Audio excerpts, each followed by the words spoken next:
Thank you everyone for being here this afternoon. I'm really excited to be here as well. My name is Jessie Bradish and I'm a student at the Monterey Institute. I'm finishing my dual master's in environmental policy and an MBA. And I'm here to talk to you about my business idea, which is ShowerPonic Produce. It's a vegetable growing company and a direct distribution model. And it's really about sustainable agriculture, which is something that is really important to me. So I'll talk to you about my business plan today, ShowerPonic Produce, starting with some of the problems I see in our current globalized agricultural system, economically and environmentally, and how aquaponics can be a technological solution. Talking about the market information for Monterey County, the opportunities and the competition. I'll introduce my core team as well as my advisors. Talk about my direct sales distribution business model and the financing for my initial phase as well as phase 2 and beyond. So in terms of the current globalized agricultural system, we've seen a lot of benefits from the green revolution, but it hasn't all been great. There's definitely a lot of waste in our system, and in terms of water, fossil fuel resources, and other inputs, this will continue to become more of a concern in coming years. In addition to all the fossil fuels used to produce conventional agriculture, there's the food miles to travel to your plate. It's about 1,500 miles on average in the United States. Obviously in Monterey County, we're the exporter, or a major exporter to more than 50 countries every year. But we pay our own price in these dead zones from the agricultural runoff, creating dead rivers and streams and a lot of environmental issues surrounding that. And then obviously there's the question of water. During this presentation research, I was shocked to find that 80% of California's water is used for agriculture, more than 3/4. I know Salinas is doing a lot of R&D to make that even better, but we're gonna have to do better in coming years to stay competitive, and it all adds up to a lot of waste. 80% of every food dollar is spent on packaging, marketing, and transportation. The farmer only sees 19 cents. So instead of burning that money, maybe we could do something a little bit more efficient, create some living wage jobs, and really start up Monterey County's economic engine. Aquaponics is just one technology that offers a lot of these efficiencies. It combines a few different kinds of growing systems, hydroponic, which is water-based vegetable production. You don't need soil. You don't need to worry if the field is contaminated. You can do it indoors. You can do it year-round in any latitude. So that's the hydroponics. But with hydroponic, you still need synthetic fertilizers, and then you get a nutrient overload. You have to dump it, so you're putting in petrochemical inputs, and you still have to be able to dump out of the system. It's a large waste stream. So by introducing aquaculture or fish farming to the system, the fish are creating the ammonia that then goes on to be turned into nitrogen that the plants can uptake. So it's almost a near exactly closed loop system. The main input for this kind of farming is fish food. And just to give you an idea of what one of the ways that the system could look, you could have the fish on the bottom and you could have the plants up above, or there's any number of ways you could construct it. It's basically a drip irrigation system. But the point being that it is an inherently organic system that can be done local to any production center all 12 months of the year and uses 95% less water than the conventional agriculture methods we're currently pursuing. And why vertical? It can be 2 to 5 times as efficient per square foot, and if you can sell live to market, then you're able to cut post-harvesting labor costs as well. So with Monterey County, we already have 500,000 residents in the county. It's a great population base, in addition to millions of tourists that we see every year. There's more than 100 restaurants in the county. I'll be starting with direct restaurant distribution, and I know a few restaurant owners in Monterey, and I'm sure that this would be something they'd find very sellable, and it will also be priced competitively. They say we're the salad bowl of America. But did you know that 1/3 of adults in Monterey County actually live in a food desert or are food insecure? 20% of Monterey County residents receive some form of food assistance. So we're not meeting our local needs, even though we're exporting 85% of the lettuce that America eats. So in terms of who I'm going to be starting with, initially I'll be doing a restaurant catering direct sales. By doing this kind of grow-to-order business, I'll be able to be highly efficient. There will be very little waste. Fewer customers means less overhead to deal with them, and herbs are highly profitable in this system. Basil can yield up to 1,000%. But that's not really the long-term goal, so once I've received payback on phases 1 and 2, I will be moving into a community-supported agriculture model. So CSA distribution, you sell a box to customers every week, and I can start to offer some of the dozens of vegetables that are available through the system, including mainstays like strawberries and tomato for Monterey County. I'll also be able to do some limited sale of the fish, the trout, and the perch that I'm growing in my closed loop system. And both of these markets have much higher margins than selling to grocery stores or food co-ops. In terms of how I'll be doing distribution, I mentioned earlier there's the opportunity to do a live tower sales. That's a base that keeps it alive. It's a 5-foot tower. And so if you have standing customer orders, you just come and swap out those towers as they consume the produce, allowing for maximum nutrition. I'm sure you read 24, 48 hours later, a week later, you've lost a lot of the nutritional value of this organic produce. So whether it's a cafeteria, in a school, or maybe in a hospital, you could even have these located on army bases. How are people that have a budget that they need to feed a lot of people through an institutional cafeteria, this could be a really nutritious win-win solution for them as well. My core team includes Mark Surratt, a CSUMB biology and chemistry student with a background in mechanics and ecosystem services. My father, Bob Bradish, with many decades of business experience.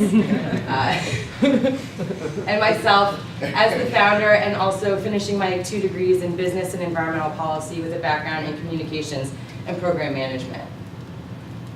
During my research for this, I've also had a really good fortune to meet with more than 6 business owners of aquaponics and other herb companies, and they've all been very supportive and have offered to continue to help me. Only 2 are in California and none are in Monterey County, so there's no issue of competition in the market. And that includes the largest organic herb producer in the US, HerbCo. Bright Agrotech designed the vertical system that I'll be using there in Wyoming. Evo Farm is an educational system in Los Angeles. Fresh with Edge is based out of Minnesota. Ouroboros Farm is one of the closest in Pescadero. And then 312 Aquaponics is based in Chicago. There's less than a dozen commercial businesses doing aquaponics in the lower 48 currently. It started as sort of a DIY technology that people developed, and now that we're seeing that it really is commercially viable, it's definitely coming up from the hobbyist roots. In terms of phase 1, I'm currently in phase 1, ShowerPonic Produce. You're like, why is it called ShowerPonic Produce? Maybe there's a bathtub in my backyard that I bought at the Habitat Restore and I've started to fit out. Although I do keep saying I'm going to be doing vertically, I'm starting with these media beds. And any day now, we will have basil. I have not yet started to actually do vegetable production. There's some cycling that needs to happen before the system can start to be stabilized. In terms of the costs I've incurred so far, it's been very much in line with what my market research has shown. I spent $55 on the tub and $27 on continuing to build up the base, $115 on plumbing the system, and $65 on the media. This is a 30-unit system in phase 1, so with a total cost of $300, but I haven't yet purchased the seeds or the fish, so that's going to be another $60 in my initial overhead. So if my total infrastructure is $360 and the variable cost is $3.06 per unit, in a 30-unit system I'll have $240 of revenue per cycle or $140 of profit per cycle. So with these 11-week cycles, which is how basil is grown, it will take me 2.5 cycles or 5.5 months to achieve payback. I won't be paying myself for labor in phase 1. But that won't go on for long. So in terms of how currently people are selling hydroponic and aquaponically grown produce, it's often like this. Even though this is technically live, it is in a plastic container, and as you can see on the top, it has already started to have some condensation and moisture. It's actually a very serious food safety issue. The pathogens that grow in these little E. coli greenhouses, and as you know, in 2007, we saw that hit 26 states. So how much more attractive is this? A live model that's actually standing there that you can pick as an individual consumer. This is a grocery store setup, but you could also offer this to the restaurants and the catering companies that you're working with, and also people could have a much smaller base in their own home and really be picking things within the hour of consumption. In terms of the costs for this, I'll be building a 1,500 unit system, but assuming a 20% loss. So if 1,200 units are productive in every cycle, with overhead of $9,000 for startups, and then a variable cost of $640 because I will start paying myself and one other employee a living wage at this point, then achieving payback in 53 weeks for phase 2. And so then that was sort of a trial on commercial production, and phase 3 is the true commercial production. It's a 6,000 unit system, so again 4,800 units if we assume that loss. And it can be growing dozens of vegetables year-round that are available in the system, along with being able to sell some of the fish and have 2 employees. And once it is really proven and it's in the black, I think franchising regionally and nationally is an excellent opportunity. Selling classes and kits for individual consumers, and also having a veggie van, a refrigerated truck that can go around, act as a mobile farmers market within Monterey County, and make fresh produce available to these communities that are currently living with food insecurity. In terms of financing, this is a 10-year profit and loss statement made by my business advisor, who I hope will be available for questions. And with a $37,000 upfront investment, I'll be able to yield at least as many plants per year, and then with revenue of $165,000. So So in conclusion, I think that aquaponics is an excellent fit for Monterey County and for the Salinas Valley. We already are at the heart of a lot of agricultural R&D, but this is a new technology that can really revolutionize how we're growing our food, and we can export this along with our produce to everyone in the nation as climate change becomes an issue and water resources and everything else becomes scarcer. We're going to need to reinvent how we're doing these things. Agriculture is clearly important to Monterey County, and I think this is an excellent opportunity for us. Much as the automotive industry was for Detroit in the 1950s, this could be a real economic driver for the county with very low inputs, offering living wage jobs, and the water issue, I think, for us is definitely the kicker.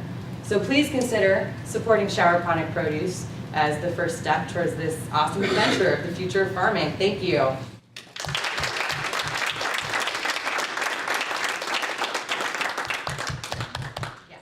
So as a consumer, what's it going to cost me for one of those to In terms of having the standalone system, so that is excellent. You want to go just right to the third level. You want to be able to have one 5-foot tower in your own home. That's going to retail for $250 and you can have 10 plants in it. You'll achieve payback within about 6 months. But barring that, you could also just have the base and we could be bringing you the mature plants and switching it out so that it would always be completely productive and usable. But most of these things grow on a 35-day cycle, so you could also be having at least a head of lettuce per week, yes. So potentially there's a service aspect of this as well, propaganda and service. I think that there's a lot of opportunities to be offering consumers, individual consumers, various levels of kits, institutional kitchen kits, personal use kits, but first we really need to prove that it's competitive, that there's a business model here, and then I think that it'll give us a much more legitimate place to be selling from. So your primary service or product will be selling those devices or selling the vegetables? Selling the vegetables. Definitely starting with selling the vegetables for the first 3 phases and for the first 3 years. And once we're in the black and it's really productive, I think that someone really needs to be doing this commercially in Monterey as soon as possible. So I would love to see people also doing it in their home gardens, but you know, we're talking about 580 million tons of produce exported every year. I want to get into that market, yeah. You showed your bathtub, which is lovely. Thank you. But you also showed some really professional, already set up systems that I'm assuming aren't yours because you have a bathtub. Yes. So who's doing those and what's their expansion rate or how are they attacking this market and how do you battle those guys?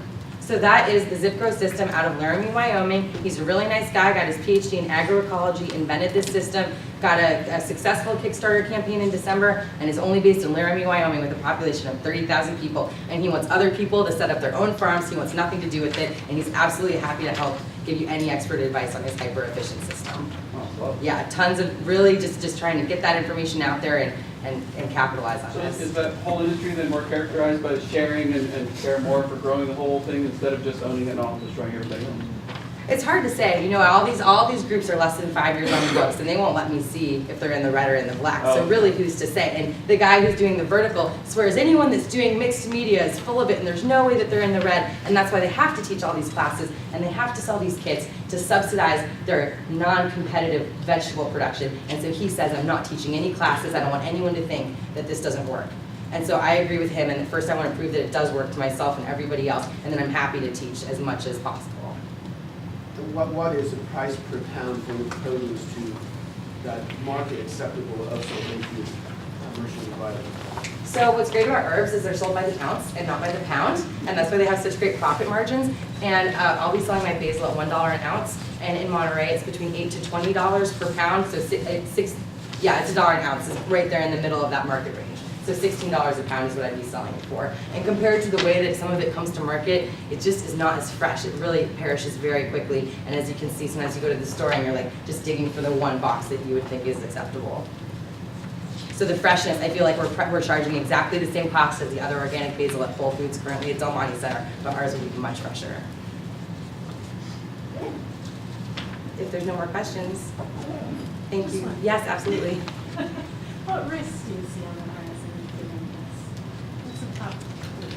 In terms of farming and farming being hard and margins being, hard, well, I think that if nobody wanted to buy my produce, obviously that would be a problem. I wanted to have actual products to be able to bring in when I start talking to restaurants about would they be interested. And so I can't really say that they would be, although I do have friends that our restaurant owners in the county. But I think that in Monterey, we're ripe for this. We don't have any vegan or vegetarian or raw food, the stuff people think you're gonna see when you come to California. We have a lot of really nice, very high-end, very rich fare cuisine, but there's a whole nother market that I think demographically is coming up. And so I think there's nothing but opportunity, or I wouldn't have put my time in.